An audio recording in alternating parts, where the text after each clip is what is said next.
इस बिलडोजर के माध्यम से सरकार ने लोकतंत्र को कुचलने का काम किया है। अगर देश में निष्पक्ष चुनाव आयोग नहीं होगा जो चुनाव कराता है, तो क्या निष्पक्ष चुनाव हो सकते हैं? अगर इंडिपेंडेंट अनबायस्ड इलेक्शन कमीशन नहीं होगा, तो क्या इंडिपेंडेंट अनबायस्ड इलेक्शन हो सकता है? ये सवालिया निशान खड़ा होता है। सुप्रीम कोर्ट ने एक फॉर्मूला दिया और कहा कि 3 मेंबर की समिति बनाइए, प्रधानमंत्री, नेता प्रतिपक्ष और चीफ जस्टिस ऑफ इंडिया, और ये समिति तय करे कि कौन चुनाव आयोग में बैठेगा, उसका गठन कैसे होगा। आज सरकार ये बिल लाकर इस 3 मेंबरी समिति में से प्रधानमंत्री को नहीं छेड़ती, नेता प्रतिपक्ष को नहीं छेड़ती, लेकिन चीफ जस्टिस ऑफ इंडिया को बाहर का दरवाजा दिखाकर एक मनोनीत कैबिनेट मंत्री उसकी जगह बिठा देती है। यानी कि अब इस 3 मेंबरी समिति में हमेशा 2 वोट सरकार के पास होंगे, प्रधानमंत्री का और कैबिनेट मंत्री का। नेता प्रतिपक्ष चाहे साथ जाए या उनके खिलाफ जाए, तो 2-1 से हमेशा बहुमत सरकार के पास है। यानी कि सरकार तय करेगी कि चुनाव आयोग में कौन बैठेगा। चुनाव आयोग की भूमिका आप सोचिए कितनी जरूरी है चुनावों में। किसका वोट बनेगा, किसका वोट कटेगा, चुनाव आयोग तय करता है।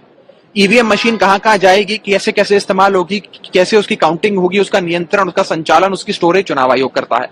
यहां तक कि कौन किस पार्टी सिंबल पे चुनाव लड़ेगा, चुनाव होगा कब, कितने चरण का होगा, सब चुनाव आयोग तय करता है। तो चुनाव आयोग की भूमिका भारतीय लोकतंत्र में बहुत ज्यादा है, बहुत महत्वपूर्ण है। इसीलिए अगर उसके इंडिपेंडेंस से खिलवाड़ होगा तो चुनावों से खिलवाड़ करने के बराबर है। इसीलिए मैं कहना चाहूंगा कि हम सब आपस में मिलकर सलाह करेंगे, कानूनी राय भी लेंगे, और अगर कानूनी राय सबकी ये बनती है तो इस कानून को सुप्रीम कोर्ट में चुनौती भी देंगे।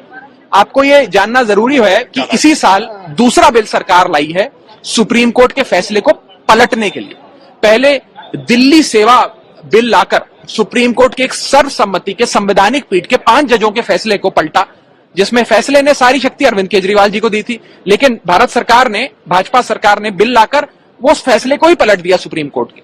अब कुछ ऐसा ही हुआ, मार्च में सुप्रीम कोर्ट ने 5 जजों की संवैधानिक पीठ ने सर्वसम्मति से फैसला दिया कि निष्पक्ष चयन होना चाहिए। उस फैसले को पलट दिया इस बिल के माध्यम से, और सारा चुनाव आयोग के चयन की शक्ति सरकार ने अपने नियंत्रण में ले ली।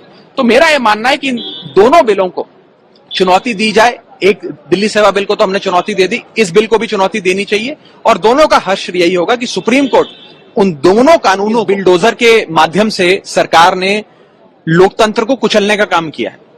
अगर देश में निष्पक्ष चुनाव आयोग नहीं होगा जो चुनाव कराता है, तो क्या निष्पक्ष चुनाव हो सकते हैं?